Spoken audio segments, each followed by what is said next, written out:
So a little over a year ago, I made my video, The Evil Odin Theory, and I talked about Odin being the potential final boss for this series and potentially being a boss that surpasses even the Record of Ragnarok tournament, spoiling over into a giant civil war for the gods that could involve humanity's fighters as well, but a situation where it gives us a plot to continue the series post the tournament. Also gives us an opportunity to see characters we love fight once more, new matchups, showcase more of their abilities, etc, etc. I'll link that video in the description below if you want to go check that out. I'll tell you now that a lot of what I said in that video has been reinforced and seemingly proven to be correct, especially what I talk about with Buddha and Beelzebub being the two spearheads opposing Odin. That of course was made blatantly obvious in the most recent chapter where those two specifically are confronting him and directly looking into what his master plan is. Now, one thing I was a little bit off the mark on is my overarching belief in that video was Odin wanted to take supreme control where he would surpass Zeus's rule. Where it seems that Zeus has final authority as far as we can tell. They're obviously a chief god collective, but Zeus seems to be at the head of that collective. Now, I still do believe that that part is mainly true, but not in the way I originally thought, and I overlooked the importance on the actual eradication of humanity, where I still believe that he wanted to eradicate humanity, but I kind of downplayed the importance of that for his overarching goal,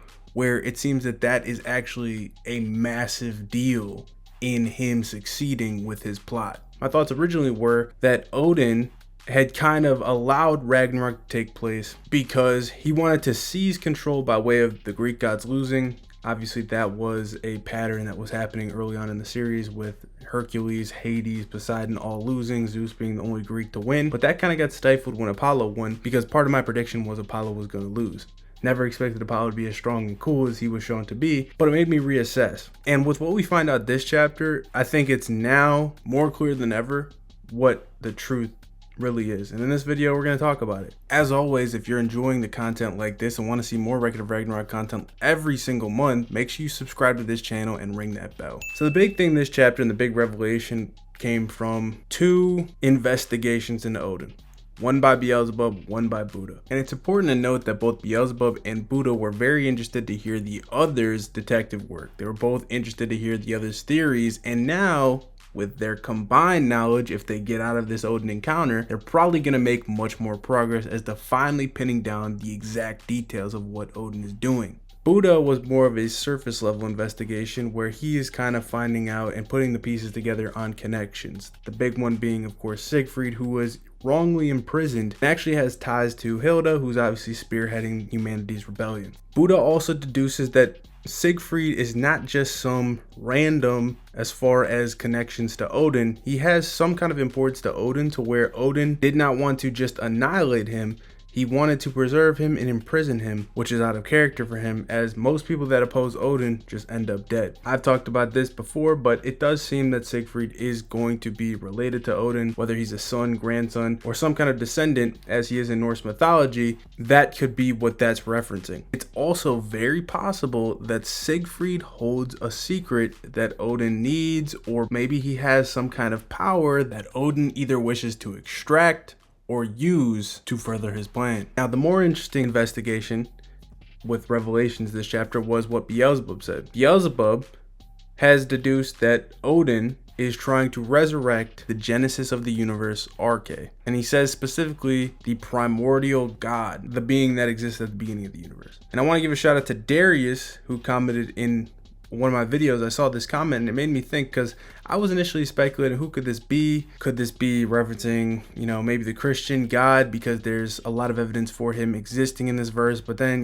thinking about it, I don't think Record of Ragnarok is going to really get deep into that, especially because they censored Jesus out of the anime. So I don't know if they're going to make a whole plot point about the Christian God. We'll see. It's possible. Obviously, the evidence is still there, but don't forget, it's called Record of Ragnarok at the end of the day.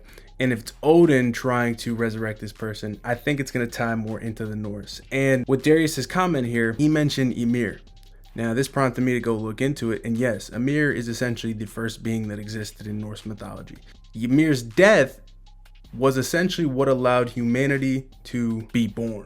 Midgard, the human realm, was said to have been created out of the various body parts of Ymir. He was killed by his own relatives, including that of Odin, who was a descendant of Ymir, and Odin's siblings. Now, he's not Ymir's son, he's the son of Bestia, a Jotun, which Ymir is the father of Jotun, and Bor. Now, I'm assuming they mean to say that Odin is Ymir's grandson. I'm not 100% on that. What I'll say though is that this seems like it's absolutely where the direction of things are going. If you look at it, what happens if Ragnarok is a victory for the gods? Humanity is wiped out, which essentially opens the door for Midgard, the human realm, to be eradicated and potentially unite the pieces of Ymir back to resurrect him. Now, the reason for resurrecting him is unclear, especially if what's said in the myths is true, that Odin was a key factor in killing Ymir.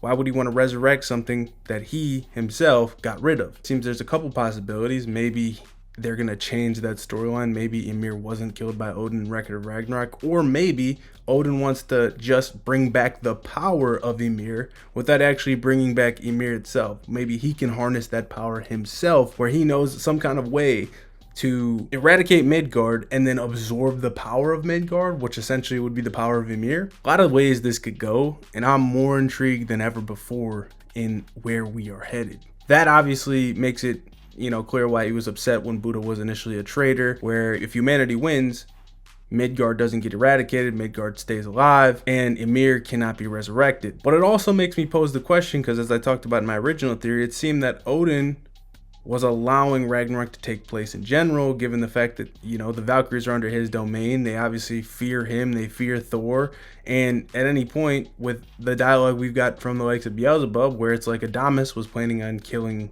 Hilda for not explaining where Qin Shi Huang was after the Hades loss. Beelzebub said Ragnarok would end if she died. Odin, if his plan is just the eradication of humanity, doesn't even really need the Record of Ragnarok tournament to take place. They already had voted for the eradication of humanity. And why wouldn't he just eliminate Hilda as the opposition to start? Who says he has to be confined to the rules?